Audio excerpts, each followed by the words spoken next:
안녕하십니까, 비교맨입니다. 오늘은 우리들이 일상적으로 이용하는 버스에서 승객들에게서 일어나는 사고인데 두 가지를 비교해 보려 합니다.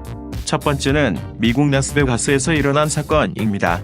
자, 어떤 일이 일어났는지 영상 한번 보시죠. 라스베가스에서 19년 3월 21일 오후 4시 50분경에 한 버스에서 거동이 불편한 74세 노인인 세르게 포니어는 버스에서 교회로 가기 위해 이동 중이었습니다. 같은 버스의 승객 중에 흑인 여자인 25세 카데샤 미셸 비숍은 뭔가 불만이 있는지 승객들에게 고함을 지르면 욕을 하고 차내에서 소란스럽게 가고 있었습니다. 노인 세르게 포니어, 마침 자신이 내려야 할 교회 정류장에 들어왔고 내리기 위해 불편한 몸을 일으켜 세우며 내릴 준비를 하고 있었습니다. 그러면서 버스에서 소란을 피우는 흑인 여자 카데샤 미셸 비숍에게 한마디 했습니다. 다른 사람들에게 욕설을 퍼붓던 카데샤 비숍에게 승객들에게 친절하게 해달라고 부탁했습니다. 하지만 카데샤 비숍은 뭔가 자신에게 충고를 하던 노인 세르게 포니어에게 기분이 상했습니다. 정류장에 이르러 버스문이 열리고 노인 세르게 포니어가 불편한 몸과 보조기를 꺼내 내리려 하는 도중이었습니다. 그러자 그 순간 흑인 여자 카데샤 비숍은 버스에서 내리던 세르게 포니어를 두 손으로 힘껏 강하게 밀어서 버스문 밖으로 그를 밀어냈습니다. 그 순간 세르게 포니어는 밖으로 내동댕이 치며 버스에서 2.4m 떨어진 인도에 머리 부딪히며 그대로 쓰러졌습니다.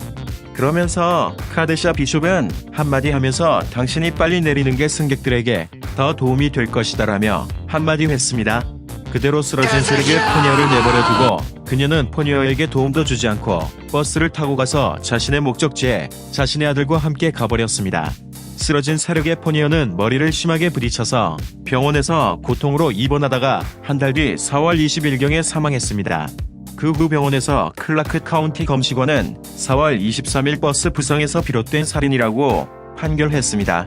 그녀는 이전의 법원 기록에 따르면 비숍은 2014년과 2015년에 국내 경범죄 혐의로 두 차례 유죄 판결을 받은 경력도 있습니다. 이 영상은 라스베이거스 경찰청은 더 많은 목격자가 나오길 바라는 호소로 화요일에 이 분쟁의 장면을 공개했습니다. 판사는 25세 비숍에게 5월 21일 증거의 예비 신문이 열릴 때까지 10만 달러의 보석금을 지불하라고 명령하고 현재 그녀는 가택연금을 받고 있습니다. 더욱 안타까운 것은 포니어의 아내는 장애인인데 이제 더 이상 그녀를 돌봐줄 수도 없습니다. 정말 이 영상을 보면서 순간적으로 화가 치밀어 올라 저도 모르게 쌍욕을 했습니다. 한국에서는 이런 일이 안 일어나길 바라며 우리도 나이 드신 노인분들이 버스나 대중교통을 이용하면 자신의 부모님처럼 모시며 좀 더 넓은 마음을 가지고 따뜻한 배려를 했으면 합니다. 두 번째는 중국에서 일어난 사건입니다. 2018년 10월 28일 중국 충칭시 창정이교에서 다리 아래로 추락한 시내버스 내부 블랙박스 영상입니다. 버스 기사와 여성 승객이 말싸움을 벌이고 있습니다. 여성 승객이 손에 든 휴대전화로 기사의 머리를 내려친다. 이에 기사가 핸들을 잡고 있던 오른손으로 반격에 나선다. 몸싸움이 심해지면서 버스가 방향을 잃고 반대편 차량과 충돌한 후 가드레일을 뚫고 60m 아래 강으로 추락했다. 이 사고로 탑승자 15명 전원 숨진 것으로 추정된다. 지금까지 13명의 시신이 수습됐고 2명은 아직 실종 상태다. 언론에 따르면 버스 기사를 폭행한 여성은 리우 씨로 이날 오전 9시 35분쯤 버스를 탔다. 그런데 도로 공사로 버스가 일부 구간을 우회해 리우 씨는 자신의 목적지에서 내리지 못했다. 이에 화가 난 리우 씨는 버스 기사에게 당장 멈추라고 요구했고 기사가 이를 거부하자 난동을 부렸다. 이와 같이 자신이 내리지 못하자 성질을 내며 운전사에게 항의하며 폭력을 휘두르는 행위를 합니다. 사고를 낸 버스 기사는 사고 당일과 전날 술을 마시지 않았고 건강에도 이상이 없었으며 사고 버스에 결함도 없었던 것으로 조사됐습니다.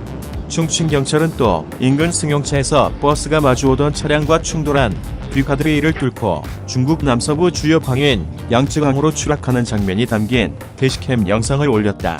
완저우 경찰 성명은 운전자와 승객의 행동이 심각한 공중안전을 위협하고 있으며 법을 위반했다고 말했다. 구조대원들이 수요일 밤 버스 잔해를 강에서 들어올렸다. 신화통신은 시신 13구가 발견됐으며 2구가 실종됐다고 전했다.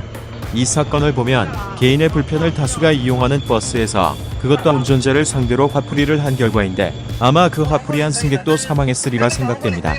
저 두 사건 보시고 어느 누가 나쁘다고 결론 내리기 쉽지 않습니다.